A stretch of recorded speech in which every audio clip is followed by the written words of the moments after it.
वाईसारख्या शांत ठिकाणी 13 वर्षात 6 माणसं अचानक गायब होतात आणि काही वर्षांनी कळतं की या माणसांच्या गायब होण्यामागे गावातल्याच देव माणूस समजल्या जाणाऱ्या डॉक्टरचा हात आहे। हा बायकांना खड्ड्यात जिवंत पुरायचा आणि त्यावर नारळाची झाडं लावायचा, पण त्याचे दाखवायचे दात वेगळे होते आणि खायचे दात वेगळे होते।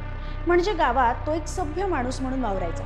मग त्याचं पितळ उघडं कसं पडलं, पोलीस त्याच्यापर्यंत पोहोचली कशी, आणि सगळ्यात महत्त्वाचं म्हणजे त्याने एवढे मर्डर्स का केले, हे सगळं जाणून घेऊया आजच्या रेड डायरीमध्ये।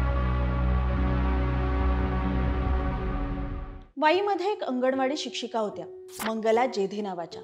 त्या 15 जून 2016ला आपल्या मुलीला भेटायला म्हणून बाहेर पडल्या, पण परत कधीच आल्या नाहीत। त्यामुळे घरच्यांनी पोलिसात तक्रार केली आणि तक्रार करताना त्यांनी संशयित म्हणून एका माणसाचं नाव दिलं, ते म्हणजे डॉक्टर संतोष पोळ।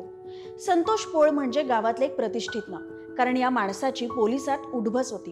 ग्रामपंचायतीचा तो सदस्य होता, भ्रष्टाचार निर्मूलन समितीचा सुद्धा तो सदस्य होता आणि त्याने गावातलं बनावट नोटांचं रॅकेट सुद्धा पकडून दिलं होतं। त्यामुळे मंगला जेधे यांच्या कुटुंबाचा संतोष पोळवर संशय जरी असला तरी अशा माणसाला पकडण्यासाठी पोलिसांना अजून तपास करणं भाग होतं।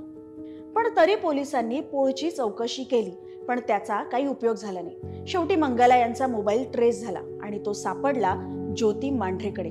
आता ही ज्योती मांढरे कोण, तर डॉक्टर संतोष पोळच्या क्लिनिकमध्ये ती काम करायची। तिला पोलिसांनी ताब्यात घेतलं आणि आता मंगला जेधेंचा पत्ता लागणार आणि ही केस सॉल्व्ह होणार, इतकी सरळ केस ती पोलिसांना वाटत होती। पण खरी केस तर आता सुरू झाली होती। ज्योतीला मंगला जेधेंबद्दल विचारताच ज्योतीने संतोष पोळ यांच्या गुन्ह्यांचा पाढाच वाचायला सुरुवात केली। तिने पोलिसांना सांगितलं की संतोष पोळने मंगला जेधे यांना तर मारलंच आहे, पण अजून 5 जणांना सुद्धा मारले आणि त्यांच्या डेड बॉडीज त्याने स्वतःच्याच वाईमधल्या फार्म हाऊसच्या अंगणात गाडून ठेवल्यात। 2016ला ही केस समोर आली असली तरी याची खरी सुरुवात झाली होती ती 2003 मध्ये। 2003ला एक सुरेखा चिकणे नावाची बाई गायब झाली। नंतर 2006ला वनिता गायकवाड सुद्धा गायब झाली होती। पुढे 2010ला जगाबाई पोळ ही बाई सुद्धा गायब झाली। त्यानंतर 2013ला वाईतला एक नथमल भंडारी नावाचा सोनार सुद्धा गायब झाला। नंतर 2016ला एक सलमा शेख नावाची नर्स सुद्धा गायब झाली। या सगळ्या केसेसमध्ये तपास झाला खरा, पण पोलिसांना कधीच काहीच सापडलं नाही आणि या सगळ्या केसेस क्लोज झाल्या। तरी एक गोष्ट कॉमन होती, ती म्हणजे या केसेसमध्ये संतोष पोळ याचं नाव कुठे ना कुठे आलं होतं आणि प्रत्येक वेळेला पोलिसांनी त्याची चौकशी केली होती, पण त्याच्यावर त्यांना कधीच संशय सुद्धा आला नव्हता। ज्योतीने पोलिसांना हे सुद्धा सांगितलं की संतोष पोळ हा डॉक्टर पण नाहीये, ते दोघे एकाच हॉस्पिटलमध्ये काम करत होते। पण काही कारणामुळे पोळला त्या हॉस्पिटलमधून काढण्यात आलं। तेव्हा त्याने एक ॲम्ब्युलन्स सुद्धा विकत घेतली, ती सुद्धा चालवली आणि त्याचेही हप्ते तो फेडू शकला नव्हता, त्यामुळे ती सुद्धा त्याच्या हातातून गेली होती। त्यावेळी त्याने ज्योतीला सांगितलं होतं की जेव्हा जेव्हा त्याला पैसे कमी पडतात तेव्हा तेव्हा तो एखाद्याला खोट्या आजाराखाली लुटतो आणि त्याला मारून टाकतो।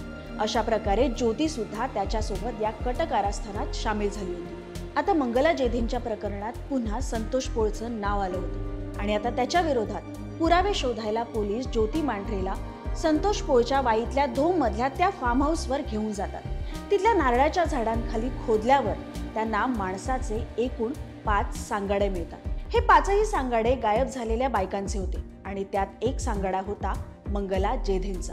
तिथे पोलिसांना अजून एक खड्डा खोदलेला दिसला, याचा अर्थ संतोष अजून कोणाचा तरी खून करणार होता। बाकी वाईतला एक सोनार, ज्याला सुद्धा संतोष पोळने मारलं होतं, त्याला मात्र त्याने नदीत फेकून दिलं होतं। पोलिसांकडे आता सो कॉल्ड डॉक्टरच्या विरोधात इनफ पुरावे होते, पण पोलिसांनी जेव्हा ज्योती मांढरेला अटक केली तेव्हाच डॉक्टर साहेब वाई सोडून मुंबईला पळून गेले होते। पण शेवटी पोलिसांनी तपास करून त्याला दादरून अटक केलीच।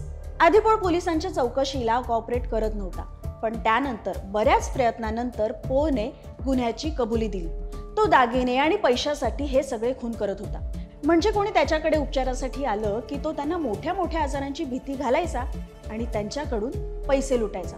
आणि एकदा का त्यांच्याकडून पैसे मिळायचे बंद झाले की त्यांना फार्म हाऊसवर कोणत्या ना कोणत्या तरी बहाण्याने बोलावून त्यांना एक सक्सेनिल कोलिन नावाचं इंजेक्शन द्यायचं। हे इंजेक्शन पेशंटना ॲनेस्थेशिया देण्यासाठी वापरलं जातं। या इंजेक्शनमुळे माणसाची बॉडी अक्षरशः लुळी पडते।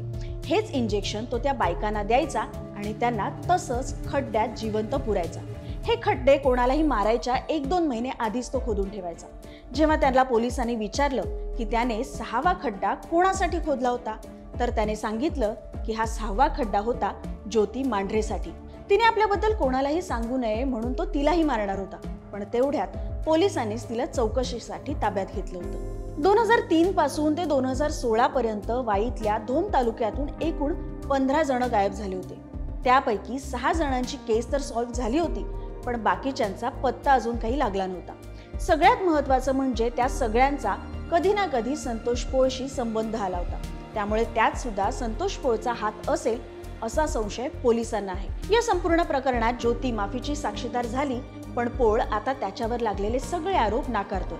अजूनही ती केस कोर्टात चालू आहे. बाकी तुम्हाला या केस विषयी काय वाटतं हे आम्हाला नक्की कमेंट करून सांगा आणि HBT मराठीला सबस्क्राईब करा.